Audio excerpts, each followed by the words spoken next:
Hello, this is Captured in the Psych Ward, episode 10. I hope you enjoy.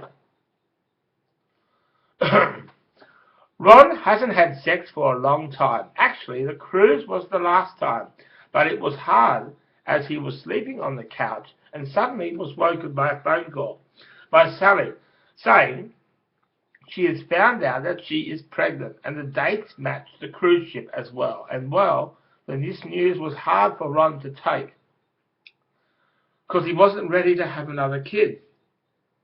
He got into the shower and went down to the cafe to deliver the news. And Ron didn't really know if it was good or not.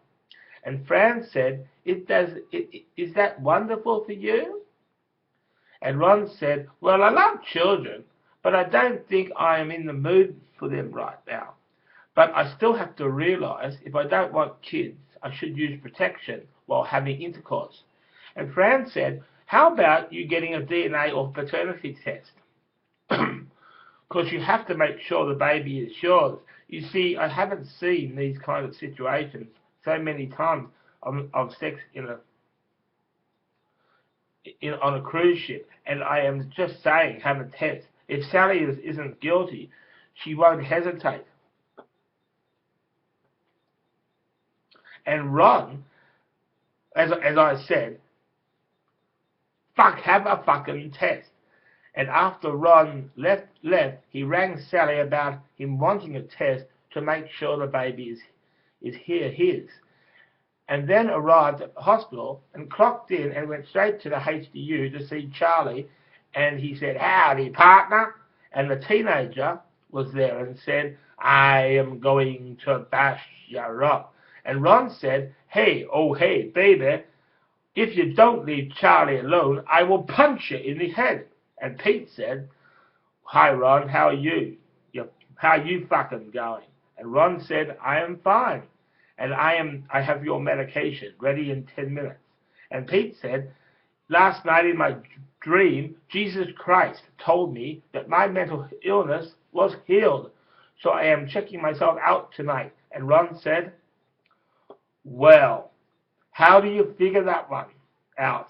Well, I woke up this morning and went out of my room and I saw Jesus there. And he was there with the doctors. As I walked towards him, he said, you are the one. You are. And I heard the one. But he said, you are the biggest cunt in this ward of the fucking hospital. And then I went back in my room and came out after 3 hours later, and this man, he was Jesus Christ, and he said to me that he has healed my mental illness, and the doctor said, you will be released this afternoon. But of course, this was just total bogus, and Pete always walked towards the door and kicked up a fuss every time someone went through either of the psych ward.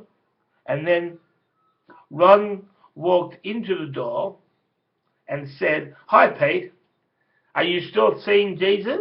Because we have our hospital chaplain with us to tell you the truth, what you bloody well saw. And Pete said, Ron, I saw Jesus, and this man knows nothing about religion. That chaplain, I mean.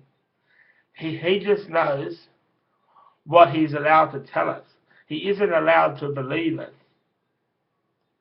I personally think that the mentally ill know more about religion, and I know I feel fine mentally, and just because I have a different view of religion to them doesn't mean you doctors know anything about the mental well-being of me. I am not taking any more medication, and I want to be released from here. You see, I will hassle you in your flat if you don't grant me this, Ron Cooper, and for you to keep me captured in the psych ward when you know nothing about what is inside my head.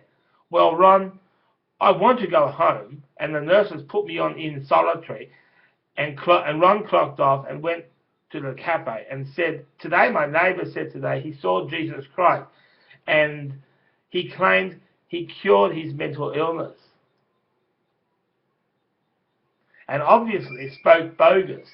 And we put him in solitary, and then it was time to finish work. And Fran said, well, it's amazing what you can vision in there. And how is our silent movie actor going? And Ron said, he is going really well.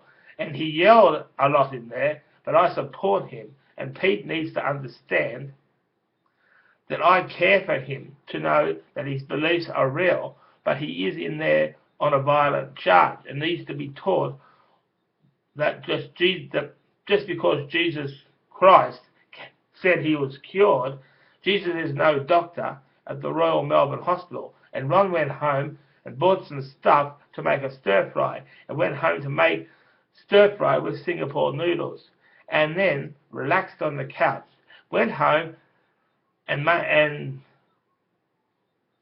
watched TV. Yes, Ron was worried about Pete's safety, so he rang the HDU constantly to check on Pete, and he asked him about his brain, and let me know tomorrow. Oh, well, at least we didn't say he fell asleep on the couch again. That's obviously what it could have been. That's it.